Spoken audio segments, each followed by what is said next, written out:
For 20 years, we've been creating innovation in the CX industry, and now we're seeking out brilliant new perspectives on CX you just won't find anywhere else. I'm Richard Owen. Welcome to the CX Iconoclast.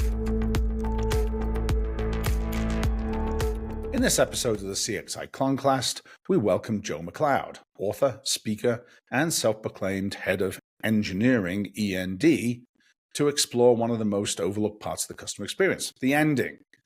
Drawing on insights from his books and decades of experience, Joe explains why most companies obsess over creating and delivering products yet neglect the final stage of the customer journey.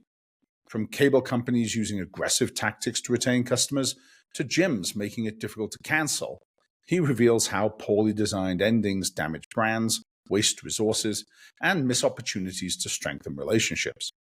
Joe argues that by designing graceful, dignified exits, companies can encourage customers to return, generate positive word of mouth, even unlock new business. For those of you who are fans of the peak end rule, this makes amazingly good sense. We discuss how an easy, transparent exit process can actually increase customer acquisition and cover the role of fear, ignorance, and poor vocabulary in preventing companies from addressing this stage. I hope you enjoy our conversation. But before we start, a quick word on an exciting new program we've been working on, the Customer AI Masterclass. As you know, I've spent my career helping companies grow through customer experience. 20 years ago, my team co-created the Net Promoter Score, and in 2008, we launched the Net Promoter Masterclass, which trained over 6,000 companies worldwide and became the gold standard for CX certification. Now we're taking the next step. The Customer AI Masterclass is built for CX, success, and RevOps leaders who want to harness artificial intelligence to predict customer loyalty and outcomes, reduce churn, and deliver measurable ROI.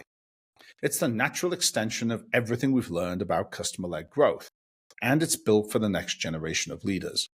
Start your free trial today at customeraimasterclass.com and be part of the future of customer experience. So, Joe MacLeod, thank you very much for joining us today from Stockholm. Nice to meet you here. Yeah, it's great. Thank you for inviting me. When Morris was researching this, he came up with this great sort of introductory question, which I'm just going to steal and represent as my own ideas. And he was talking about the fact that when he was researching the work you do, he was reminded about how all these children's stories always used to end with the phrase, and they all lived happily ever after. And your business is premised on the idea that actually that, almost every relationship is transient, I suppose. The business relationship is temporary. And so there is an end point. And how we handle that end point is going to matter a great deal. And of course, we all tend to think of the peak end rule, which sort of plays into this. But tell us a little bit more about the nature of your work. I think it's a good starting point. What I find in the premise of endings is that as businesses, we're super sophisticated and really experienced at creating desire at the beginning of the consumer life cycle and marketing that, telling that incredibly rich and emotional story. And then we're incredibly good at making products as well. And it's amazing how barren that last quadrant, the last third of that experience is. It comes very much from, I think, a tradition, well, maybe that's a culture, let's say, of leaving that to society or the environment or chuck it wherever. And so we've left this third quadrant of the end up to risk, up to society, and there's barren, emotionless and meaningless endings that happen. So although, yes, I think it would be great to think that, and then they live happy ever after, I think it's actually worse. And because we don't even do that level really well. We don't even trust ourselves and our own products to imagine that the consumer could leave and then they'll be happily ever after. We're so desperate to keep them that we don't look into that aspect at all.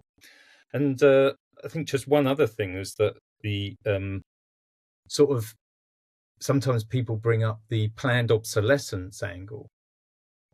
And I think would be brilliant if we did plan obsolescence but we don't even do that in many businesses, that we just let it linger. So very much the sort of the stuff that I work on is look at the end and start to do work there, because there's such enormous opportunities there. And I've started digging into it, and I've laid down lots of stuff in the couple of books that I've written around it.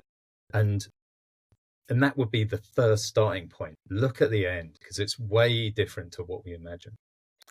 Isn't the sort of, I would imagine someone from a business perspective asking the obvious question here is, well, what's in it for me?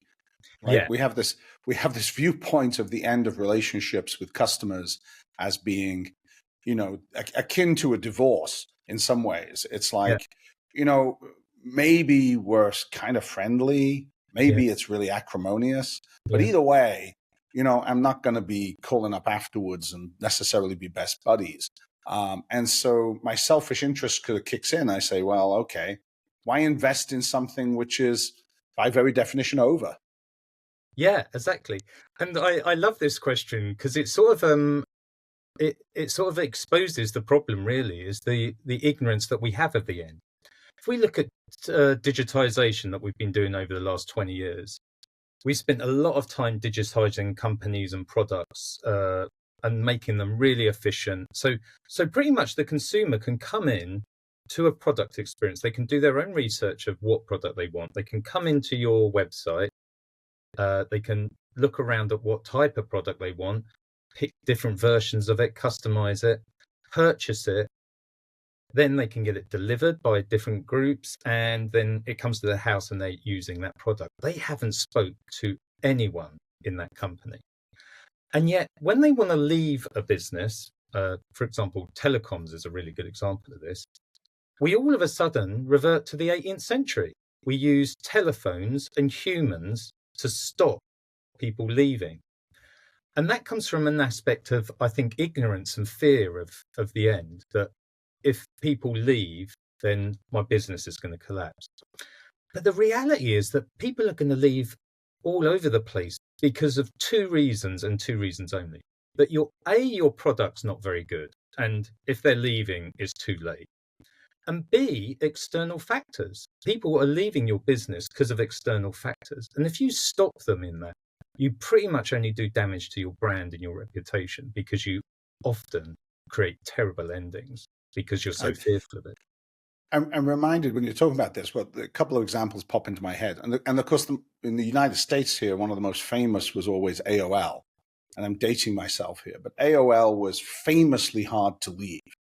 Right. They literally, when Steve Case was running AOL, they literally trained their representatives on a whole series of tactics, ranging from the relatively benign, oh, can I offer you a discount to stay, to the downright sort of, I'm going to hang up the call before you can effectively say you're leaving. Yeah. Right. I mean, AOL was infuriatingly difficult to leave. Yeah. And, notwithstanding the brand damage, you'd think that would preclude the idea that anyone is ever going to come back, which in any form of subscription service, you'd think we all fall in and out of love with subscriptions, right? We have our reasons for going, and we have our reasons for returning. But some companies have made an art form out of making, what's the Shakespearean expression, parting is such sweet sorrow. I think that they're going to turn it into a miserable, sorrowful experience. Absolutely. So you hear it all over the place. I often use Sky as an example. Cable companies are really bad. The demise of AOL and the disappearance of it. But now we've got plenty of cable companies. There's still stacks of business examples of terrible endings where they do really dark patterns and really dodgy practices around that. I often think of Sky, a cable company in the UK, but there's other examples. I've heard stories of people trying to leave these type of cable companies, going in, and often quite vulnerable people who might be trying to save a little bit of money here and there. And some of them were requiring people to go through a 1-hour sales interview with a professional salesperson, which is incredibly difficult if you've never really engaged in that world. And, they come out oh, my vulnerable grandfather, for example, he went in, tried to counsel his thing. He came out with a Sky Sports package and the movie package. And you just think, this is a terrible place to do this type of business. And what I find also fascinating with it is the terrible business argument in it.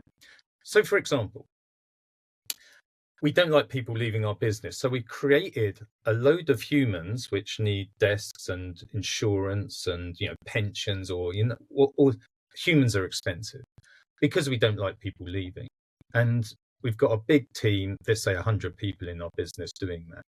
And they spend like 60, 70% of their time talking people off the cliff of leaving. So you've got a very expensive group there. And I don't believe you save a penny talking the wrong people round and the damage that you do to your brand. Digitizing the offboarding experience makes so much sense that you, A, make it smooth and comfortable for people to leave. They're leaving often because of an external factor. And then they can leave with a positive experience, and you can then capture them if they want to go back to another, to that sort of provider again. Equally, like I think for the Sky Sports or the cable thing, if you're spending that amount of effort, just give them a £50 voucher that they can give to a friend to sign up. It's not a sort of zero-sum game of this just one individual leaving and ruining your brand and creating a massive burden for it. And I wonder whether or not, one of the other implications you haven't really talked about, but it makes sense to me, is if people are about to get into a relationship, understanding that the exit is relatively straightforward influences their decision to enter the relationship, right? Yeah. I mean, I think that we're smarter now as buyers. Yes. And to some extent, we want to know what the door out looks like. Yes. Exactly. And if you go into something where it's somewhat advertised as, look, we hope it works out, but if it doesn't, we're really painless to deal with. Yes. That to me is an invitation to walk in. I mean, it's the equivalent of looking at the returns policy when you buy something, right? Here in the States, there are some retailers who have been, built their reputation historically on being incredibly easy to do business with in terms of returns, which in some ways is an exit. Yeah. Nordstrom's being the classic textbook example, right? The running joke was you could take anything back into Nordstrom's, even if you never bought from them, and somehow they would find a way to take it as a return. But that knowledge that the exit was going to be so painless and easy encouraged purchase. Yeah. So surely this is one of the most appealing concepts here is, look, if people think it's going to be easy to leave, they're going to be much more willing to start. Yeah, absolutely. The best person I heard phrase it was Daniel Pink, the sales guru, and he said, people love an off-ramp if they're going to use the on-ramp. And I think that's such a lovely metaphor of because you do want a way out, and on so many levels, you aren't going to commit if you can't see that way out. If you look at going back to cable companies, the customer experience of watching TV is similar to Netflix or cable or whoever you're going with. I think the genius point that Netflix done a while ago when they first started getting successful is have a easy come and go as you please solution. You can pause Netflix, and now that is the norm of the whole industry. Every one of those streaming services is easy come and you go. It's because they know that you're gonna get bored of their offering if you're watching it every day, and you go in there to watch a season of something which is really successful, and then you might go to HBO, and then you might go to Disney, and then you'll come back to them. Yeah. But I think it's really interesting thing. Another an industry which is super interesting, and I write about it, I think, in the first book, is the gym industry. Now, the gym industry, they used to have really aggressive retention techniques of having, in fact, they still do, most of them. If you try and leave the gym, they're not going to allow you to leave unless you have a significant reason, maybe a doctor's note or some other thing. And so you can only really pause for a week or a month or something.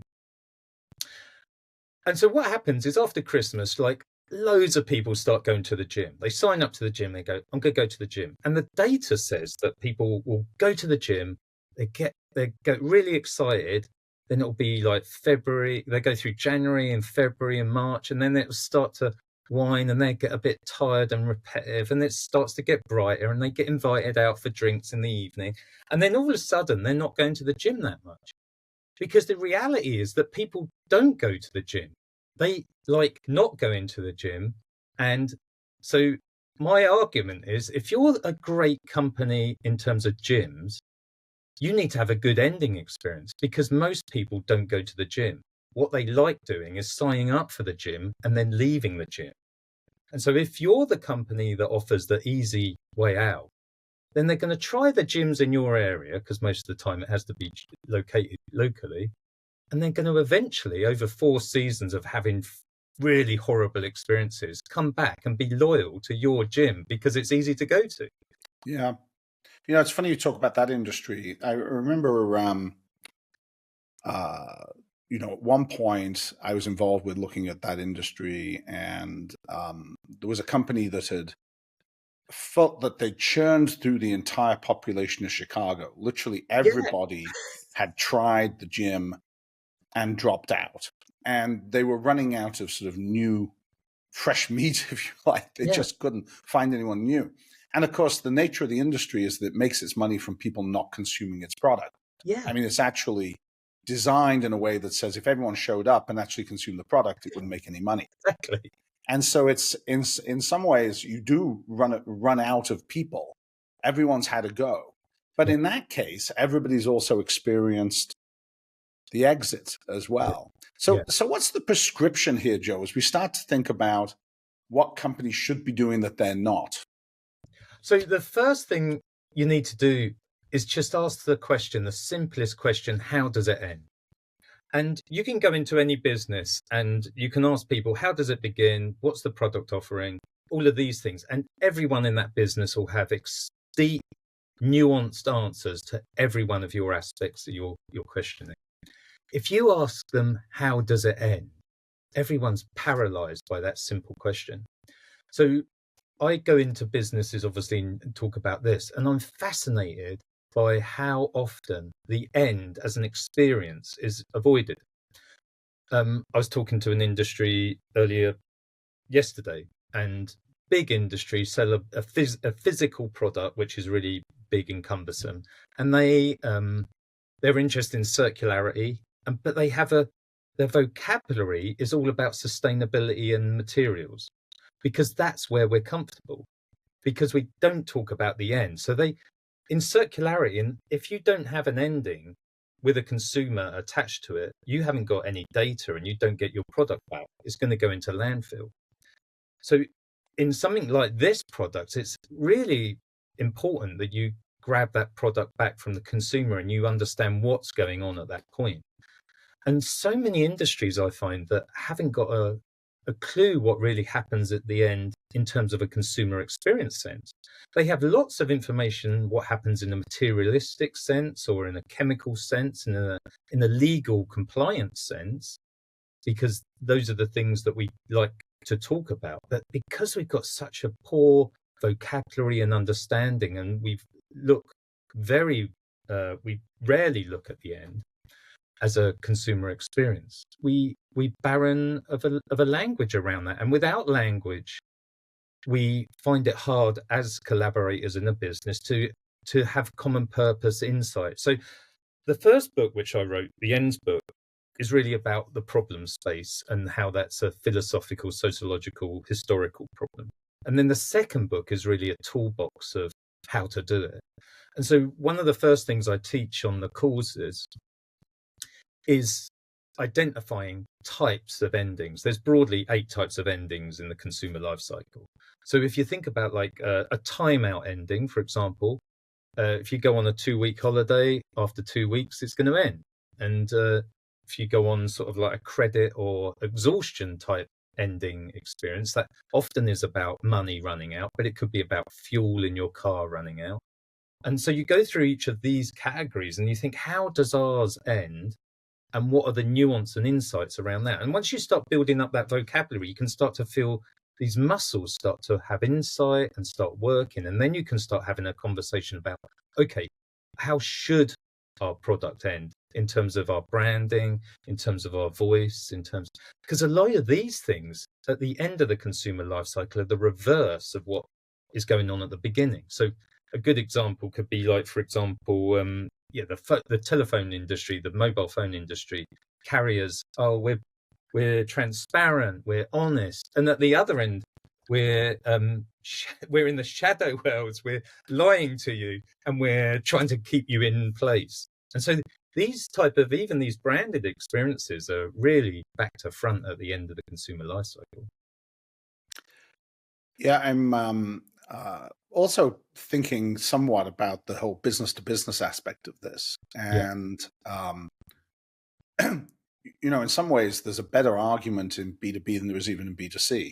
In B2B, you may stop doing business with a company, but the individuals you're doing business with, they're going to go on and have careers, right? That relationship's going to matter. And the circumstances under which one contract ends may result in people revisiting it later. So how you leave and is going to have a profound effect on where they go next and how they regard you later.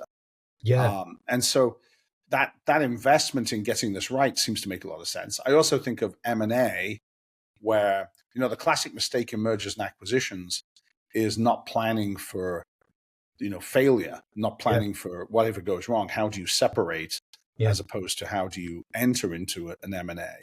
Yeah. But one of the aspects that Morris had researched around, and I thought was a really good insight, was this issue of how businesses proactively exit customers, right? We don't think about firing customers. We don't think about ending relationships.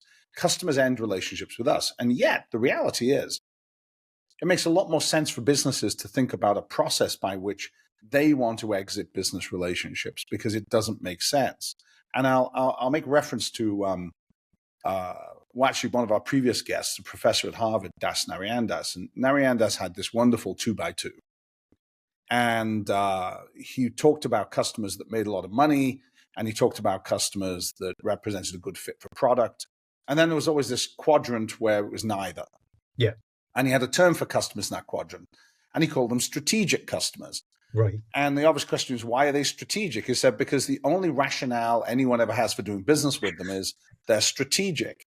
Of course, it was humorous, but amusing because it's so true. Exactly. And his point was, we rationalize why we're doing business when, if we are smarter about thinking about the essential ending of relationships as a business, then we would be more logically engaged in figuring out how we gracefully exit business relationships that don't make sense as a vendor. Absolutely. I think it's a really good example of poor vocabulary to describe this sort of this neutral, this ignorant zone, this neutral zone, this what should we do, and the lack of that lack of vocabulary and understanding. It is a super fascinating thing when we twist ourselves in such peculiar ways to try and find meaning in it. One of the things I often use as a litmus test to understand how businesses have done any work on endings is to hear, well, if we have a good ending, then we'll have a good beginning, won't we? And that tells me, yes, that's not untrue, but it tells me that they have no idea about their own ending, because all they have is the way they can interpret a new beginning from an ending. And it's I think a real problem to sort of think of it in those terms, because it means that I've got a lot of work to do, because there's this enormous space of meaning and opportunity there. And if you can only see your customers, it's either being good as customers, but then that zone is like, well, we'll have to call them strategic because we can't get rid of them. Yeah, I mean, it was pretty amusing. And you start to look through that lens at a lot of conversations. When I was working in Japan, you saw a lot of Western companies, and they'd ask, why are you doing business in Japan? You're not making any money. You're not gaining market share. Well, it's a strategic market for us, right? So strategic sort of becomes this euphemism for we can't come up with any logical business reason to be doing this, so Yeah. we'll just say strategic. And you can apply that to everything. Top tip of the day. Every Yeah. time you want to explain to your boss why you're doing something that makes no sense whatsoever, you can just say, well, it's strategic for the company. Exactly. I mean, the B2B things I think really interesting as well. You brought that up. And what I was having a conversation once with a guy, in fact, he'd just left this really senior job at a massive company and he was starting a consultancy. And I was having a conversation with him because I think he saw me do a talk.